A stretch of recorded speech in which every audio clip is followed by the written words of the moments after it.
what I've really learned is business and family, it's the same thing. You want to have a successful family or a successful business, you're running the same kind of entity. You have to be there. You have to be locked in. You have to be a leader. You have to listen. You have to have clear, concise goals. You have to have a mission statement. You have to have core values. You're listening to Investing for Good, a show that brings you the stories and strategies of people who are investing to build a legacy for their families, create a meaningful and intentional life by design, and impact the world around them. And now, here are your hosts, Annie Dickerson and Julie Lamb. Julie, how is it going? Oh, it's going all right. I'm surviving over here with my kids. Barely surviving, I guess, is more of the right term. But yeah, you getting that homeschool schedule down? The first week was really rough. Second week was better. Third week was great. And then we had last week, which was our spring break, and just ruined everything.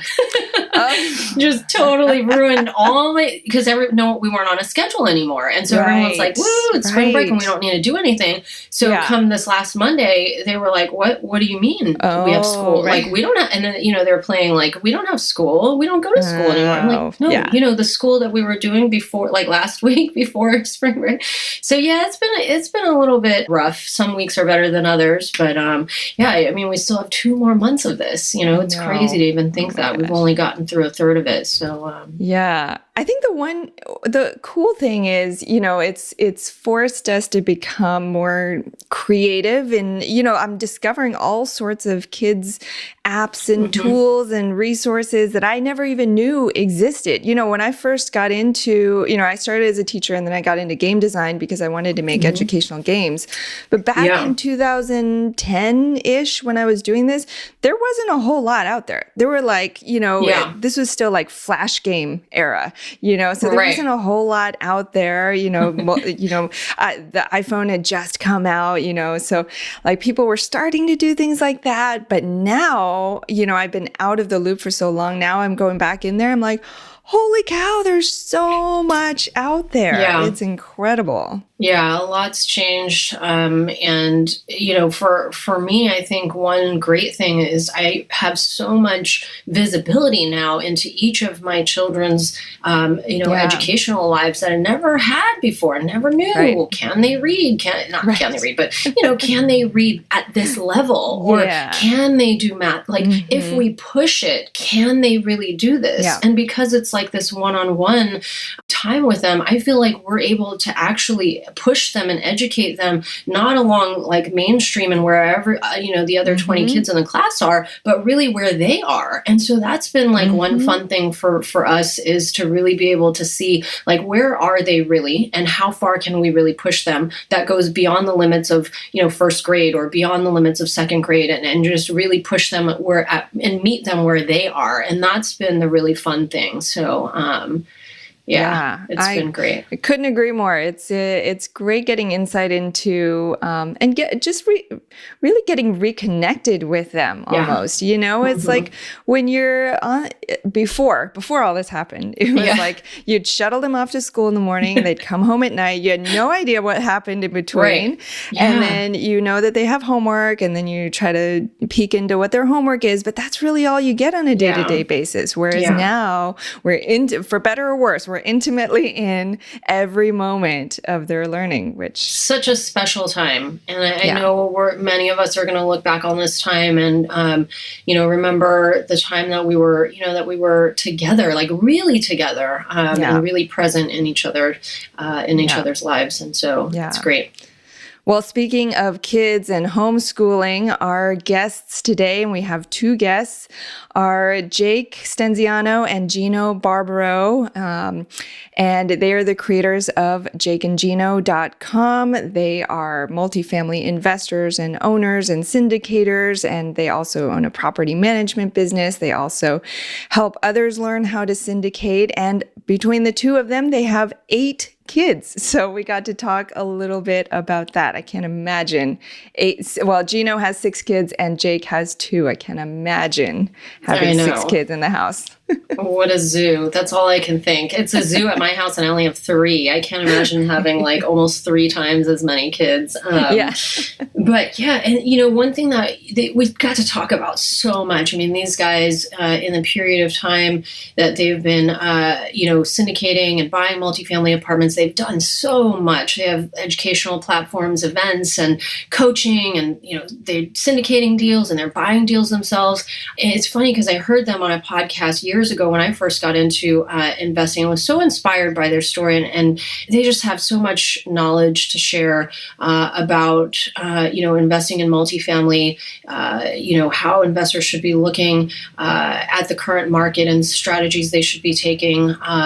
Gino talked a lot about that. That was a good little nugget of information that he shared. I love that, a lot of what they do is driven by impact and purpose, which is so much in alignment with what we do, and was a really great show. So here it is, our conversation with Jake and Gino.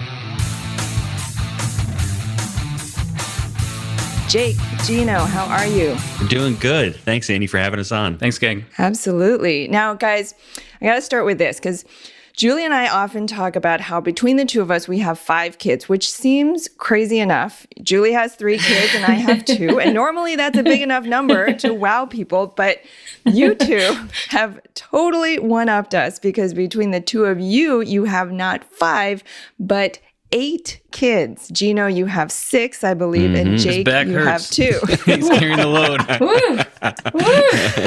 So before we dive into real estate investing in multifamily, I wanted to start there. I assume your kids are all home these days with the COVID-19 shelter-in-place mandates.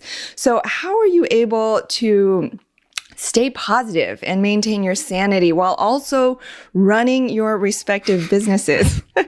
That's a picture of my daughter at the Zoom call this morning with her classmates sitting at the this desk right here, actually. So we were making it happen here. But anyways, nice. G-Dad, you got 6. How you doing it? So for me, I'll give you a little analogy of a multifamily and having a large family. For us, we homeschool our kids. So for us, it's really no difference. I'm blessed with an amazing wife. She's unbelievable. My kids range from 20 to 5. So I have a daughter who's a junior in college. I have a son who's a senior who's dual enrollment. So he's going to college part-time. And it's just part of our lifestyle. And we started out that way from the very beginning. And is it hard? Oh, it's excruciating. And I'm not even the one teaching. She's the one teaching. It just takes over your life. It consumes you. But there's so many benefits to it. I mean, they're home all the time. They're great kids. They love each other. Do they fight all the time? All the time. Do you hear them bickering all the time? All the time. But that's just part of life. And it's like multifamily. When we got into multifamily, you buy that first deal. It's like having the first child. You don't know what you're doing. You're never right time. That is never the right time to get into multifamily. And it's never the right time to start a family. You just have to decide, let's do it. The first one comes, there's no manual, there's no instruction. I mean, unless you want to join the Jake and Gino community, you can have coaches, they can guide you, but still you have that feeling in your stomach that, oh my gosh, what did I just do? I've got to take this baby home with me. I don't have a manual. It's real now. Right? And you have this person that relies on you. And it's sort of the same way with multifamily. That first building you buy, you have tenants, you have residents, you have people relying on you. You have a partner like Jake who's going to property manage. The second child comes along and it's like, okay, now we're, tag team. There's 2 of us and 2 of them. Second deal comes along, the momentum plays. For me, I had a child 2 years. I wish I'd had him sooner. I'd love to have more than 6, but it is what it is. On the second one, it's like, okay, I can figure this out. There's a little bit of a framework. I know how to change diapers, but this one's a little different than the first one. I thought every deal was the same, but every deal is unique, like every child, right? Then the third one comes, it's like, Jake, we're making some cash flow. It's the long game here, right? It's like, it's not all about transaction. There's equity involved. You're having a lot of fun with the third deal. And the third child, for me, I tended to be a little bit grumpy, and I hope kids don't listen to this, but the third one really just pulled my grumpiness out of me. And I fell in love with my third child. My first 2 were great experiences, but there's something about my third child that she's beautiful. She's just something about her. I just have. He's side selling me for another one right now, just so you know. Yes, and he's on number 3. So you're getting more comfortable with multifamily, right? You're scaling it up. And our third deal was a 136 unit deal, and we learned a lot. We grew a lot from that, and it gave us a lot more confidence. Had the fourth child. The fourth child was a nightmare. She was so tough, beautiful blonde, but all different. Every deal is different, right? On our fourth deal, we went back down to a 22 unit deal. It was a smaller deal, more comfortable. The opposite of my child. The fifth child, boy, this is fun. I mean, this is a lot of fun. Now the older kids are helping the younger kids. Mom is engaged. I'm really doing well with the properties. I'm enjoying it. The sixth child comes, it's like gravy. And it's just pleasurable. And you're starting to enjoy it. And I think that's how our multifamily journey has been. It started out really hard. And it's always hard, but you get more comfortable and you learn. And it's all about the growth mindset, really learning on what you're doing, not giving up, committing, and just leaning into it. And, the only difference that I see between the two is, kids take money out of your pocket. Multifamily puts money in your pocket. And I think ultimately it's reversing, because now my children are all starting to work for me. And so now they're putting money back into my pocket. So I guess the whole gist of the story is you're never ready. You just have to commit.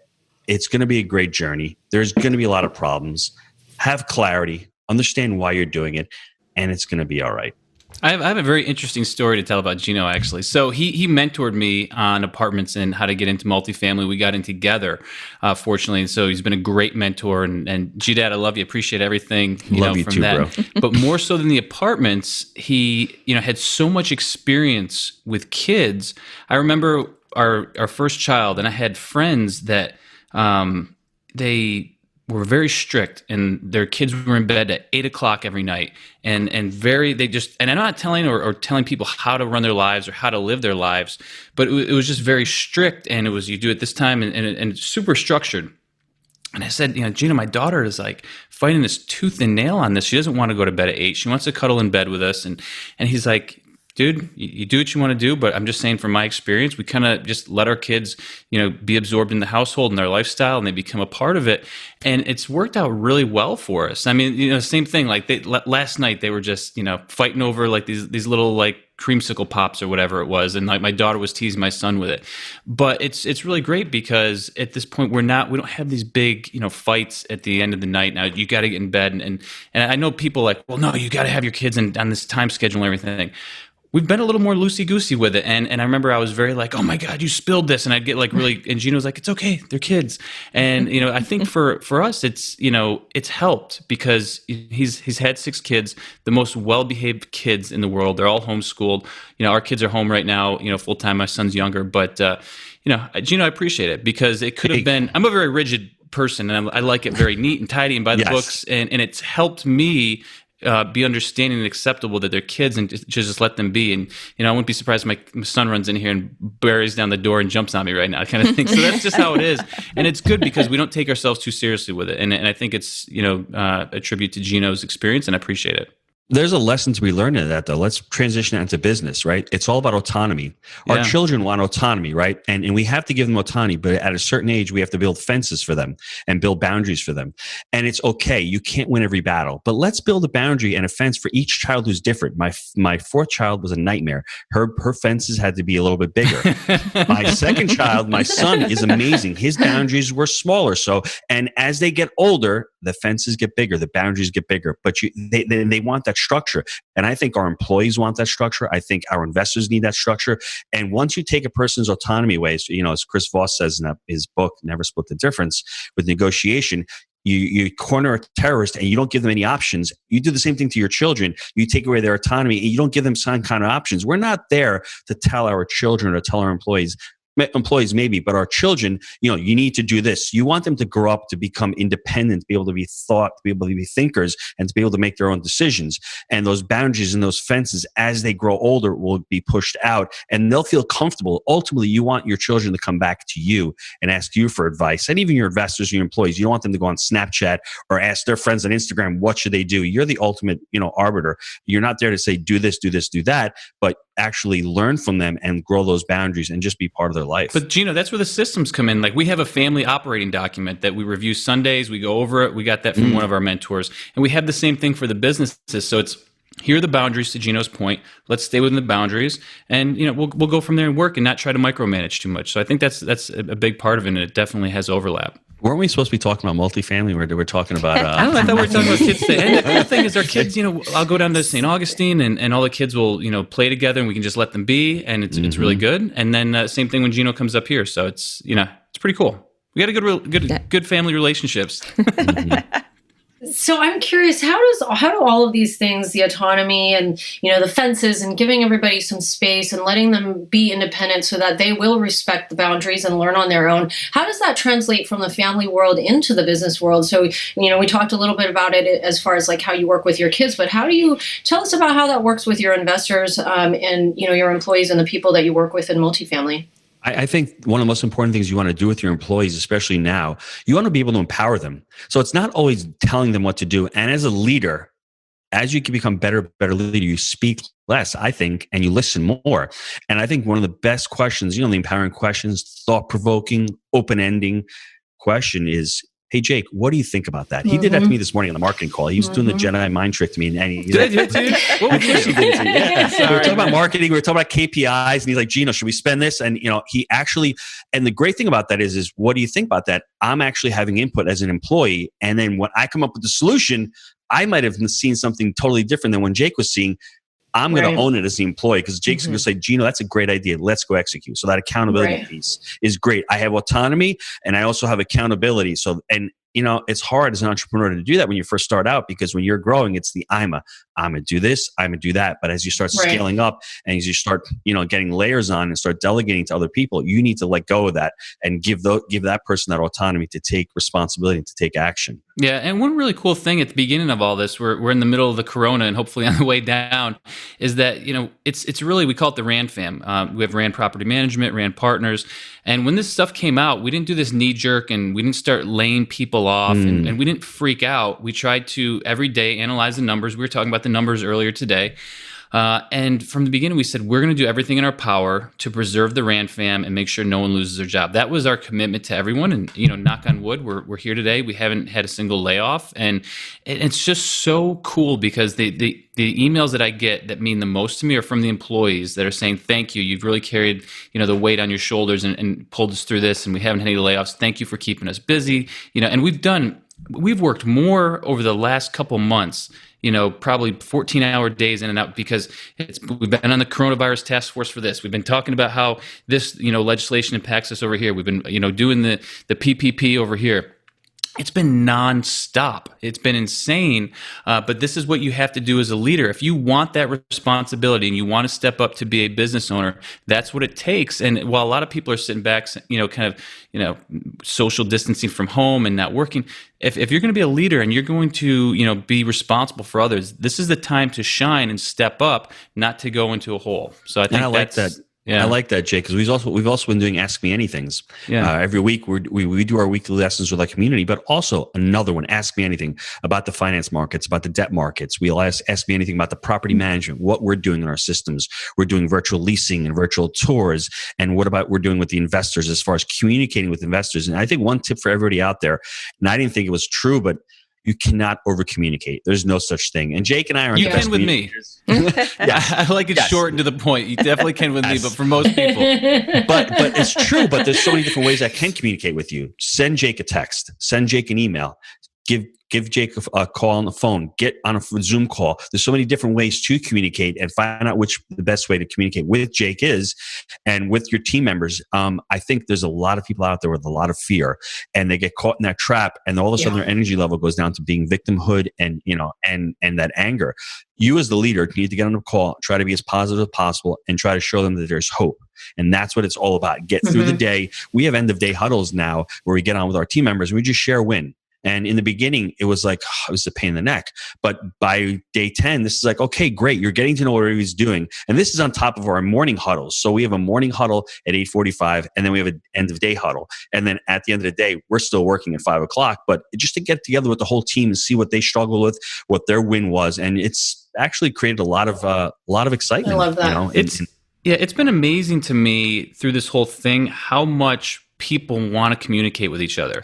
Personally, I don't think and on the DISC assessment, I'm a D, and we go through all this stuff, and we've done different coaching. We get coached a lot as well. We're not just, coaches, we get coached a lot. The one that we've scaling up is one that we've gone through, the Rockefeller Habits.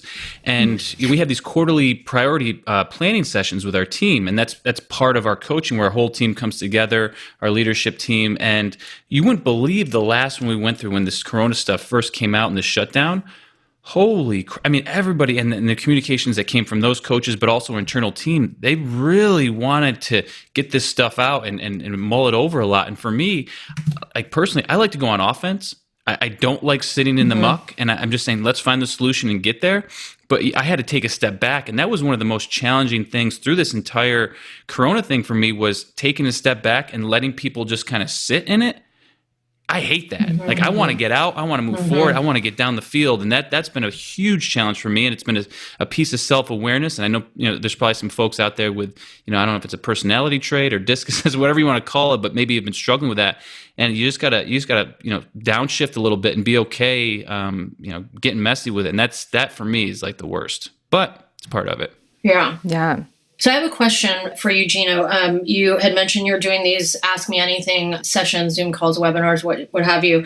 What are some of the like top 3 questions that you're getting from investors and or from the audience as far as it relates to COVID-19? That's a great question. See, behind me, I have on the other side I have a podcast with my wife. It's called the Multifamily Zone podcast. And we do it. She's a life coach. I'm a life coach. And we do it for spouses who work together, who communicate together. And what I've really learned is business and family. It's the same thing. You want to have a successful family or a successful business. You're running the same kind of entity. You have to be there. You have to be locked in. You have to be a leader. You have to listen. You have to have clear, concise goals. You have to have a mission statement. You have to have core values. So, we had an Ask Me Anything with my wife and myself last week. And a lot of the questions were, about parenting, about how do you stay home with the kids? What are you doing for education, as far as everyone all of a sudden just shut the spigot off? And it's pretty hard for an 8-year-old to do a Zoom call with this teacher, right? For 2 hours, that's pretty impossible. We had those kinds of questions. As far as the property management, the communication is really important. Letting the residents know that it's okay that day 15 comes and you haven't paid.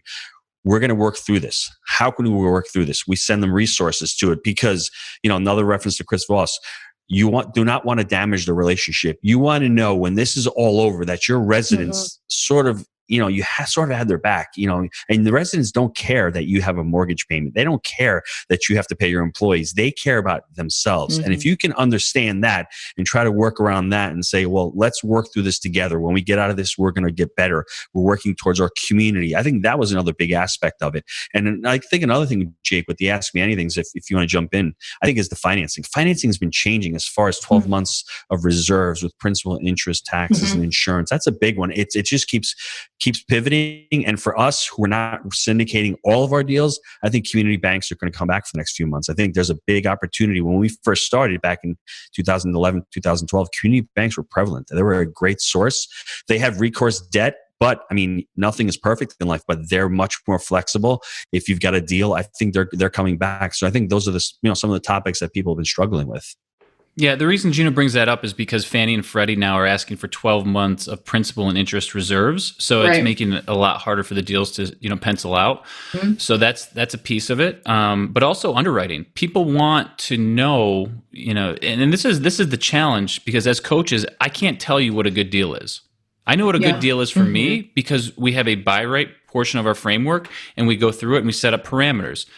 Maybe I want, over a 6 cap. Maybe I want an 8% cash on cash return. It has to be built after, 1980. It can't have, certain type of plumbing. I don't want flat roofs. I want central heat and air.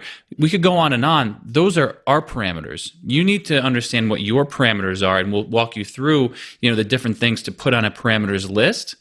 But then you have to be able to judge what is good for you. What is a good return for you?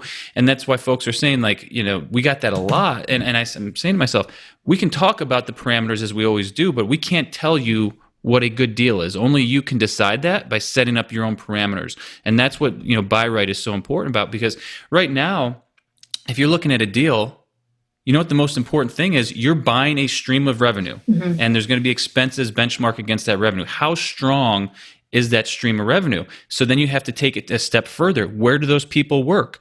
What has that company done? If there's a concentration, example I used, if you're buying in South Carolina right now, how stable do you feel about Boeing? Okay, because we know Boeing's going through a lot right now, and they're probably going to get bailed out, and you could probably bet on it. But you're buying; it trickles down so far. You're buying that stream of income from Boeing if you have a lot of residents that work at Boeing. So these are the things you have to look at. So you have to really be able to gauge the quality of the employment of the residents that you're going to be potentially buying right now. So I think that's a key.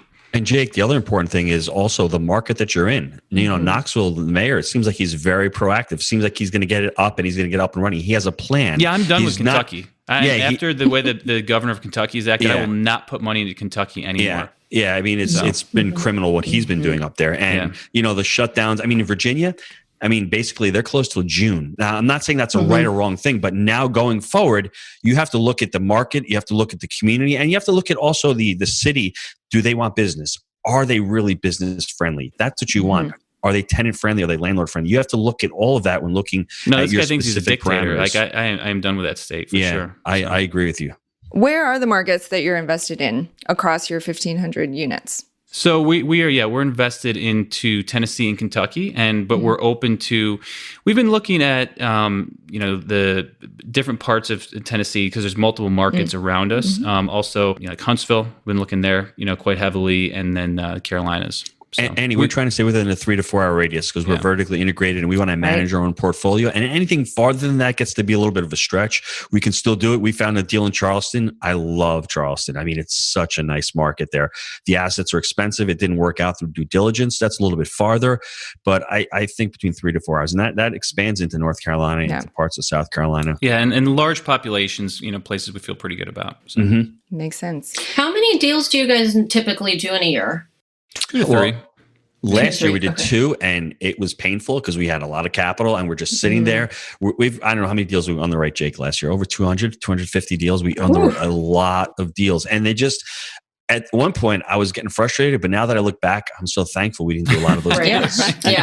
You know what I'm saying? So it was frustrating. And part of my problem is, and I know a lot of investors have this issue, when you're buying stuff at 7 and 8 caps at 35,000 unit, 40,000 unit, and the market is elevated so much, you say to yourself, you remember the good times, but don't make that mistake that I made because there may be better times. And, irreversible, what happened with this COVID, things were still really priced high, but there was still momentum in the market. There was still job growth. There was still opportunity to raise rents. So is it bad to say that if you bought something at 30 a door, then 3 years later you bought 60 a door? I mean, it can still elevate. So look at what's happening in the market. Look what's happening with the jobs in the market. And we got caught up in that. We got stuck a couple of years ago not looking at deals because we were thinking what we were buying in the past. You have to analyze what's going on in the current market cycle, know where you are in the cycle, and know where it's going towards. And it's much easier said than done because things can elevate, and it can be a matter of weeks where things change. It's crazy. We'll get back to our conversation with Jake and Gino in just a minute. Have you been thinking about investing in real estate but aren't sure you have the time or the desire to manage the investment? Perhaps you're afraid, like we were, that you'll make the mistake of choosing the wrong market or the wrong team and lose your entire investment. Well, that's exactly why we created the Goodegg Investor Club. We do the work of identifying solid real estate investment opportunities in the best markets around the country and then partner with you to acquire these investments, and then we'll all share in the returns. We'll identify the growing markets, strong, experienced teams, and the solid deals. We do all the heavy lifting of managing the tenants and the renovations, and as a passive partner, you get to enjoy all the benefits of investing in real estate: monthly cash flow, long-term appreciation, and the ongoing tax benefits. When we first discovered passive investing through real estate syndications, we realized it fit perfectly into our busy lives. We could put our money to work for our families, work less, and get more time back in our days so that we could focus on what matters most and discover our true passion and purpose in life. We've now helped hundreds of people invest passively in real estate syndications and are seeing the positive impact it's had on their lives. We invite you to partner with us by joining the Goodegg Investor Club today so you can start putting your money to work for you and get more time back in your day, because we know that when people have more time in their days, they can do the true work they were intended to do, and the world will be a better place. To sign up for the Goodegg Investor Club, go to goodegginvestments.com/invest and we'll take it from there. That's goodegginvestments.com/invest. And now, back to our chat with Jake and Gino. Are you guys planning on buying this year? Or what are your sentiments around COVID-19 and how this is going to impact multifamily? We just bought a deal. Oh, you did? Okay. We just closed on a deal. Yeah. And knock on wood, we rents were $700 and we just got one upper $800s. And so, yeah, it's just a, very clean deal, townhome style, mom and pop owner and under market. So, yeah. It was a 52-unit deal. We bought it ourselves. We didn't syndicate it. Yeah. We just bought it ourselves, and it was a great deal. I mean, it was little deferred maintenance, and it made a ton of sense. So that's something where probably 4 or 5 years ago would have been, $60,000 a unit. We paid $80, $85, but it's so far below replacement cost that's one of the things that was really exciting for us. And there's a lot of value add. We can raise rents, and we're going to be about $900, in rent. So the quick math on that works really well. So. And how do you decide when you guys purchase a property on your own versus syndicated? Does it just come down to the size of the asset, or are there other factors involved? Yeah, it can. And we bring on other partners too. So it's not just like, if you work for, one of our companies, we actually, and you've been there for 2 years, we'll actually allow you to invest in the deals dollar for dollar as well. So, if it's a $30 million deal, sure, we're definitely going to syndicate it. And the goal is, many times with the deals come because we invest in them as well. So I don't think I've put less than 150 or 200,000 to any of the deals, even the syndicated properties. So we're going to invest in those deals anyways. So most of the time, going forward, probably going to be a syndicated deal. But it's something like a 52 unit. It just didn't really make sense because it wasn't enough. There wasn't enough there. So I mean, we could have I guess syndicated 10% of it or something like that. But so. And I think, Andy, the other thing is just the deal itself. Can we do a preferred rate of return? We bought a deal 2 years ago. It was a really heavy lift. That's a great point. Very hairy. I don't want to put people into some of this more challenging turnaround stuff that we've done. And it really depends upon what your investors are looking for. So it's all about the SPY. It's all about the seller. It'll be the investor, then the property, then what you're looking for. I think we're going to be moving towards a model of buy and hold forever, almost like the Sam Freshman model.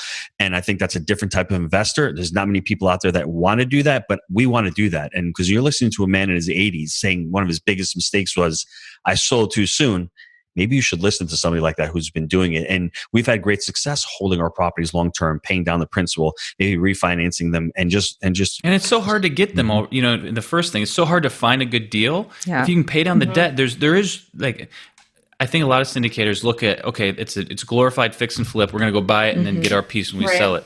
Yeah. Multifamily is a great vehicle if you take care of these things and you do pay down a debt. And I mean, that's what I love. I said, before the show when we were talking, I love truly just owning apartments. So I think that's something that people miss at times because they just they want that big rip and then move on to the next one. So So during this time, with COVID, with the pandemic and everything that's going on, what has been the impact that you've seen on all of your apartments? Has it been, business as usual, or have there been dips and issues? Yeah, I got the numbers right here. We're same time last month, we're 48,000 back right now. So and we collect $1.2 million monthly. Okay. So we're closing the gap. We did do the PPP, so that's good. Basically cover. I think it's like 5 payrolls for us, Gino. I think something like that. It'll cover like 5, 2.5 months, something like that. So that'll be good. That'll definitely help. We're not doing any forbearance, knock on wood. So we're still collecting. But I think one of the challenges has been we'll have, right now typically our offices have 2 office staff in them. Right now we'll have 1. And, we're really doing a lot of social distancing with the maintenance techs. And if there's a whole, this is what the stuff that took forever is all this, virus stuff, because now it's like there's a list of questions the manager has to ask before a maintenance tech goes in, have you had this, that, and the other thing, wearing masks, and then, just focusing more on emergency calls. So there's been, it's been a tremendous amount of work because our world's been just turned upside down, and we had to learn how to operate in this new environment. And then it was, are we an essential business? Are we not? And there was all this delay trying to get information and try to find out what we were, supposed to be doing that was in compliance with, the local authorities. So it's been a huge learning lesson. And then even just processing PPP, we got it out quick. I don't know if you guys went through that, but I mean, that in itself was a learning curve. And, we initially thought we have 20 entities or something like that. So we did the paperwork for 20 entities. And so I know you guys feel the pain of that. So we had these manila folders with stacks. And then the Friday when we were filing, it was, oh, those entities don't qualify. Oh, only owner draws for, you can only count yourself as one. Oh, 1099s don't count. So we put in 60 hours of work, and then it was went from this, for the folks on YouTube down to this. Still, look, grateful, because it's going to help, but what a crazy circus this has been, to say the least. And I think the other important thing that came out from all this, from at least me, is technology is great. But I think it's not a substitute. I think virtual tours and virtual leasing is going to be a huge component to it, but you still need the human element. I love talking to Jake on Zoom, but I love it even more when I'm sitting next to him on the couch and hanging out. And I miss that through this time. And as leasing agents and as property managers, we're in the people business. You utilize those tools. It's great to have a nice video coming down and showing the apartment, but that's only part of the tool. The other part is actually getting in and speaking to the prospect or the resident to be and seeing what they need and trying to help them. So not becoming too over-reliant on technology, utilizing it, but that's only one tool in the toolbox. Yeah, I was actually in St. Augustine. I was a quarter mile up the beach from Gino's house when the world, there was like that 3-hour window when the world just changed and everything was being shut down, and we're going, what the hell just happened? So I was fearful at that point because I was visiting Gino that there was going to be these mass quarantines. So we packed up the family and we just got out of there because I didn't know, they were asking the vice president, hey, would you consider quarantining, certain areas? And so and then thankfully I left when I did, because that's when it got really nuts, because when I got home, that's when the real work started. I mean, it was just put your head down and let's go. So I think that when you're running, a business, I mean, investing in asset management is its own, but when, we have 60 employees through the various entities, trying to figure out what the landscape is going to look like for them, for that 60-day window, that was extremely challenging. So. I was curious if you guys were to give some advice. A lot of our listeners are, investors. They're always looking for investment opportunities. And I'm just curious if you were to give them some advice on how to prepare to invest over the next 6-12 months. What advice would you give to them as it relates to multifamily? I think the most important thing when you're investing in multifamily is to invest with a great sponsor. And you want somebody with some type of credibility. You want somebody with some type of transparency. We do monthly webinars and quarterly webinars with our investors.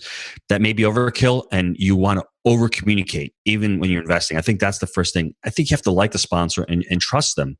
I think the second thing is, I think if you're going to be an investor and you're going to be investing hundreds of thousands of dollars and millions of dollars, and you're going to take this seriously, this might be, for me, selling education, I would go and get educated. I would learn how to underwrite a deal. I would learn how to analyze a market. I would learn how to walk through the process and do it as if I'm buying the deal myself. I want to know how to actually, interview a property management company. So when, your sponsor is doing the deal, you can ask them intelligent questions about all these different people. You want to know about the reporting on an asset. You want to know what an income and expense statement is. So when, they're generating $7,000 a month in expenses on a property per unit, you're like, there's something wrong with that. It should be $5,000. So I think you need to be educated on the front end. If you're going to be spending hundreds of millions of dollars investing in somebody's asset, you need to educate yourself on multifamily. And it's not hard. There's a lot of people out there that have a lot of training videos. Spend some money on your education before you start putting it. But I mean, Julie, great question. I think the first thing and most important thing is the sponsor itself. Are they good sponsors? Are they credible? Yeah, to piggyback off that, I think staying in your lane. One thing that can happen right now is that, oh wait, should I buy stocks because it's low, or maybe there's going to be a fix and flip opportunity over here. Wait, did Bitcoin just come down? So the thing that Gino and I have done so well is we just do apartments. And that's it. And we understand them through the different phases, and that's all we do. Mm-hmm. And look, it's great. I know people are diversified. We're diversified in different communities, and it's worked out really well for us. So I think don't get caught up in the shiny objects right now. I think that is a huge challenge because people think there's going to be an opportunity here. I'm going to miss it. Don't worry about missing out. Worry about doing good deals in whatever vehicle you choose. And if it's not multifamily, that's fine. Mm-hmm. But I think get to be an expert at the vehicle that you really like and have the reasons for why you like it. I was mentioning, I like the mortgage pay down. I like the fact that, we have residence, that it's a basic human need. We call it food, clothing, and apartments, okay? It's not food, clothing, and shelter anymore because everyone's renting. So that's why we like this space. So I think staying in your lane is huge, but don't be afraid. If you find a deal out there, a 10-unit deal, look, you can syndicate, you can be an LP, and you can also own 10 units. Mm-hmm. And then you're going to understand what those folks are going through that are managing some more too. And so if it's, if you can't afford to go buy 150 units yourself and you see a 10 unit next to you, there's nothing wrong with doing that. Get educated, go buy a 10 unit, go buy a 20 unit. We've made, Gino, the numbers, you have a better memory than I do, but that 16 unit that we bought back when we first started, after we sold that, do you remember what the net proceeds on that thing were? It was nuts. We bought it for $37,000 a unit, and we sold it for $102 a door. Wow! So let's say it was $60,000 a unit, and 16 units. It was a small property, and we cash flowed every month with it. On top of that, so you buy it right. So it's it's not the size; it's the quality assets. And what I'm really impressed with what you guys have done at Goodegg, it's very similar to what we've done. We've done the multifaceted. So it's not just the asset itself, right? We're just thinking short term. We as humans are linear thinkers.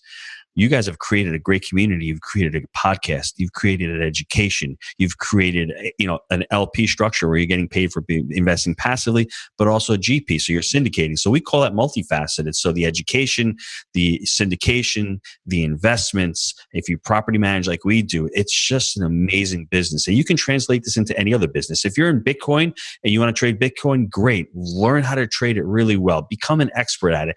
Then all of a sudden you start a podcast on Bitcoin. You write a book on Bitcoin, you start raising money and you start doing deals with other people on it. So, but it all has to start with getting really good at something and enjoying it and then spreading out. And listen, the pie is infinite. It's not a zero-sum game. You can share it. You can't do it all by yourself, because I can see two great ladies on this podcast, and there's the two of us, and we leverage each other, and that's how you grow. If you're going to do it by yourself, you will never be able to do it by yourself. You'll keep 100% of the profits, but I'd rather have 50% of 200% than 100% of 10. So you just have to look at it that way. Yeah. And also, at the end of the day, isn't it a lot more fun when you work with somebody you like? That's the bottom line. It's a lot more fun. Where we can get kicked in the teeth, like Jake says. I talk to him every day. We keep each other motivated. We keep each other inspired. We complain to each other. We have fun.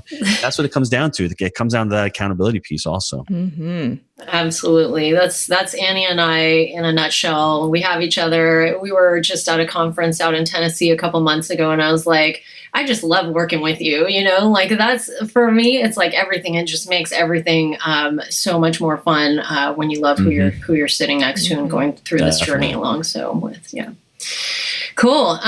So let's transition. We're going to transition to the Investing for Good impact round. We're going to ask you 3 questions around investing for good. You guys ready? Yep. All right, let's do it. So, and either one of you can answer. It doesn't matter. So the first question is around investing in yourself. So what is one way that your investments are allowing you to live a better life? The investments are allowing me to live a better life because I am a terrible employee, meaning that I was a high performer, but I'm just not meant for that role because I'll have an idea and I want to implement that idea. And then I don't want someone to tell me that I can or cannot. I just want to see the vision and get it done and work with a team and crush it. So my, investments, business, whatever you want to say, has allowed me to live a fulfilling life with no restrictions. And I think that's the most amazing thing. And I can live life on my own terms and not be held back by, some kind of structure, because I was in pharmaceutical sales. And at the time that the Sunshine Act came in during the healthcare reform, it went from let's go, make it happen to, all right, read this script in front of a doctor and be a news anchor. that didn't work really well for me. So being put in the box, and then I was being graded with a manager sitting next to me. You didn't say that verbatim and you missed it. Talk about put a gun next to your head. Like that just sucked for me. So being able to live a life, and then and also not being held back in terms of every time I turn around, they would change my commission structure. Now I can just go buy as many buildings as I want and create this amazing life of abundance. Be sitting, in the middle of the day. It's 12 o'clock right now on a podcast with two great people from San Francisco. It's just the opportunities are endless, and so it's just it's the abundance in so many different ways that living life on my own terms and being an entrepreneur has allowed me to do. And for me, it's really similar. I mean, back in 2016, I quote unquote became financially free. I quit my restaurant. A year later, I moved down to Florida. And ultimately, when you become financially free, and I was able to create the Jake and Gino community, and you're able to help others. It's not always about you anymore. Yeah. It's okay. I can get on this coaching call. I'm not going to charge the person. It's okay.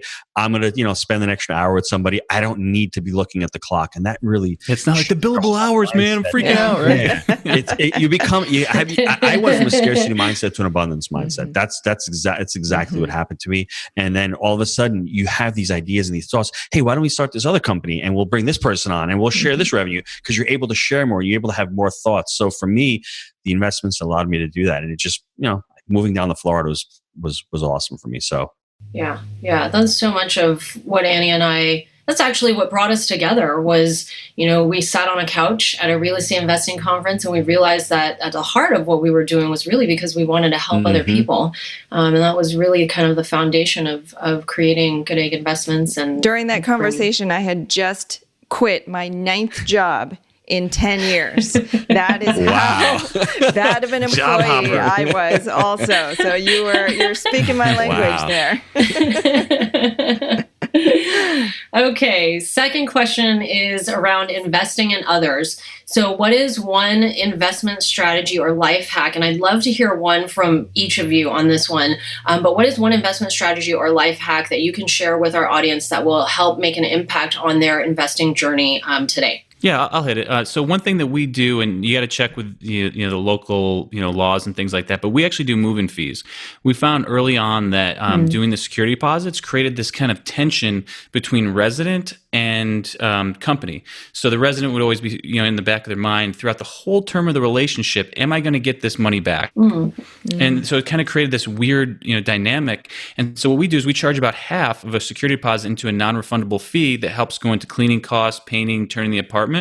And so I think that's been something that has really helped, because if you look at our fee structure, we're typically 12 to 15% of our revenues coming from fees, where a good portion of that is coming from the move-in fee. So every time someone comes in, that money's going right to the bottom line. They're done. They wrote the money, and it's a lower barrier to entry for them to get into the apartment. So while you're saying, well, they're not getting it back, well, they're not getting it back, but it's half. They're getting in quicker, less money out of pocket for someone that may be living, paycheck to paycheck, not have as much savings. So I think that's been really helpful. And I think on a life hack, side, I get up, relatively early. My day starts at 6, right in this chair, and I'm working on myself. I'm doing a bunch of different Audible books, and it's the same day over and over. I have this funny little piece of cardstock which I call my coach's sheet, and I just follow the yellow brick road. Whatever it says on there for the day, it's planned out Sunday, and I just go. It's that repetition over time of doing the good behaviors and the good habits day in and day out and not missing, because I'm checking it off as I'm going. I'm getting a little dopamine hit. I'm using a big black stinky Sharpie marker so I can really get into it.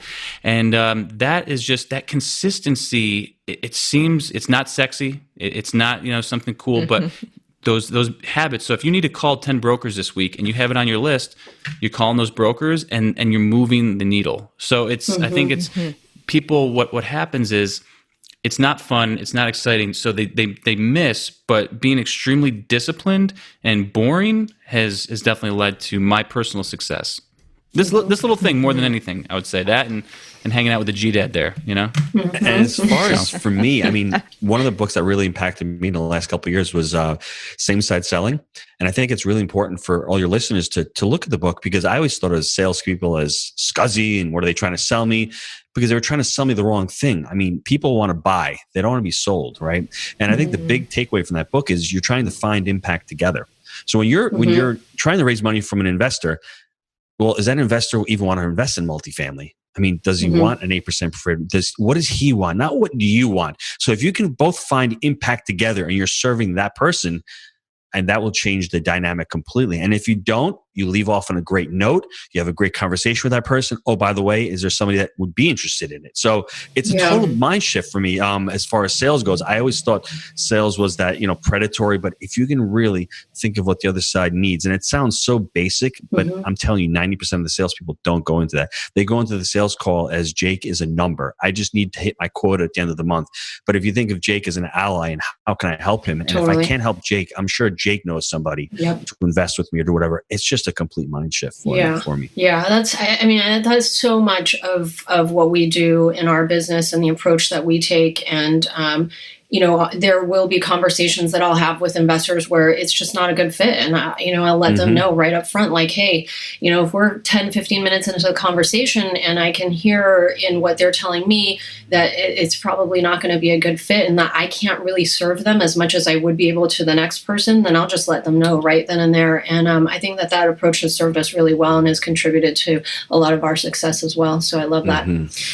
Okay, last question is investing in the world. So what is one thing that you guys are doing, or two or three, that you guys are doing to make the world a better place as it relates to the investments and everything that you're doing in real estate? Yeah, it's so we call it the Rand fam. I think I touched on that earlier. That's our family of companies. So for me again though, like the immediate impact, and I don't want to say it's like customers or whatever, but it's our employees. We're doing really good things there. We're expanding on the different benefits that we're doing. We do these awesome rafting trips. I'm very proud that we're not going to be laying people off throughout this whole thing. And then the feedback that we get and the positive vibes that come back for doing things like this. I'm sure we all know people that have gotten laid off. I had a buddy calling me the other day who's furloughed, this, that, and the other thing. Being a company that doesn't do those kind of things and be able to stand the test of time because we bought good deals that allow our revenue to keep coming, that's fantastic. And then a part of the Rand fam, a few years ago, we created Rand Cares. We fed nearly 15,000 kids this year for Thanksgiving. The year before, I think we did like 10.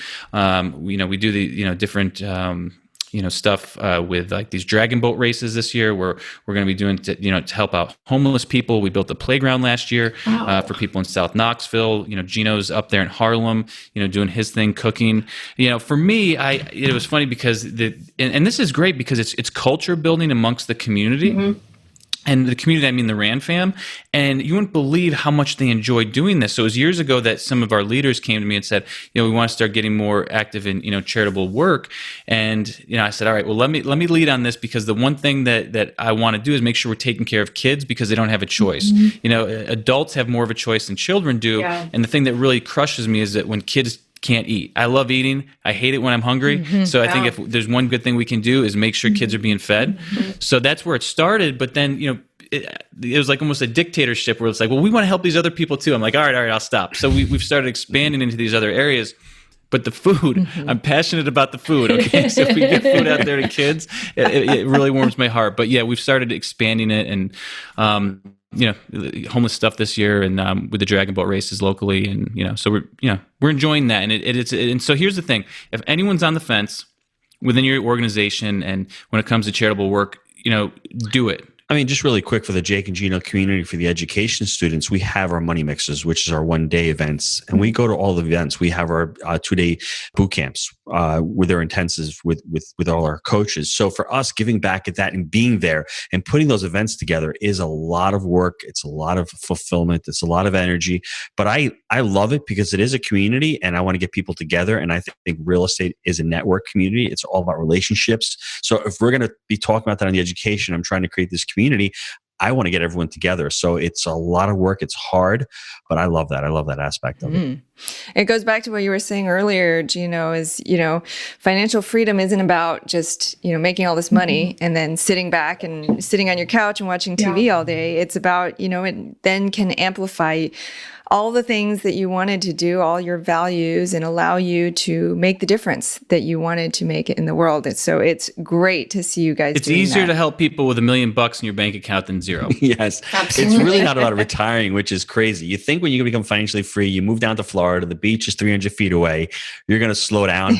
That didn't happen to me, and it won't happen to the average person who's going to achieve financial freedom because their mind's always working. They're always trying to solve problems. They're always trying to grow. You're either growing, you're dying. So if you're in your 40s and 50s and you're like, you know what, I want to travel and all, that's great. I will guarantee you after 2 or 3 weeks, you're going to be bored and you're going to need another challenge. It's not really about making money, right? It's really about growing companies and about having an impact, right? That's what we want to. We want to leave a lasting impact.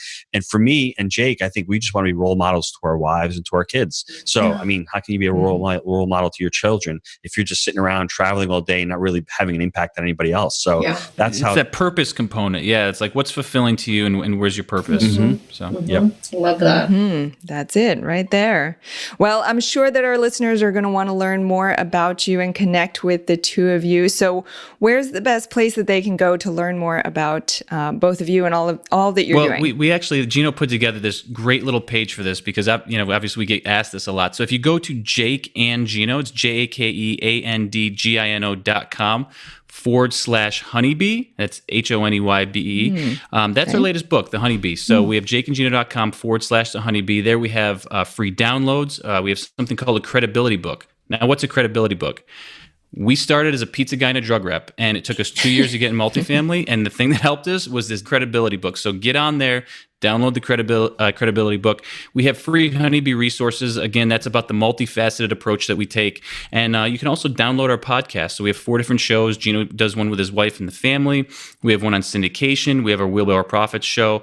And we have Movers and Shakers, where we highlight our different community members' success. And it's great because every week we're able to put a new person on there that says, hey, I just closed on this deal and this is what happened. So if you want to learn, the real truths of the street, you can check that one out.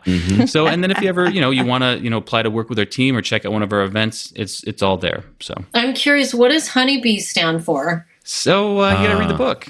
Okay. I'll give you a quick 30-second analogy. Secrets. Quick 30 Teaser, man. Let's get a book sale on it. Come on. No, I got to give, Jake. You got to give, right? So the honeybee, think about the honeybee. The honeybee's the worker, right? Always owner. Who makes the money? The person who owns the hive. So we are trained as honeybees to continue to make that honey. But why are we making that honey? What's the reason for making that honey? The honeybee's not programmed that way. All it is just doing the job. So the man in the book, his name is Tom. He was the one who owned the hives, and he gives lectures and little secrets and little stories to the salesman, Noah, in the book about what you need to do and, really to think about life. And it really talks about our journey in a parable setting about how you start scaling up and all these different stories of how am I going to start? Well, once you start, how am I going to hire these people and how am I going to grow? And it's really those analogies from looking at what a simple honeybee does and implementing it into our lives. And finding streams of purpose. Yes, I like that. Streams of purpose. I love that. Finding streams of purpose. I love that. I love That's the title of this podcast. Well, there we go. Finding Streams of Purpose with Jake and the G-Dad. There you go. You got it. There you go. It. Well, with that, Jake Stenziano and Gino Barbaro, authors, podcast hosts, multifamily investors, business owners, and educators. Thank you so much for being here with us today, Jake and Gino. Thanks, guys, for having us. Take care, everybody. You've been listening to Investing for Good, the #1 podcast for people like you who are investing to build a legacy for their families, create a meaningful and intentional life by design, and impact the world around them. For more resources, check out goodegginvestments.com/podcast. And be sure to join the Investing for Good Facebook community. And don't forget to subscribe and give us a 5-star review so we can continue to bring you amazing new conversations every week. Until next time, keep investing for good.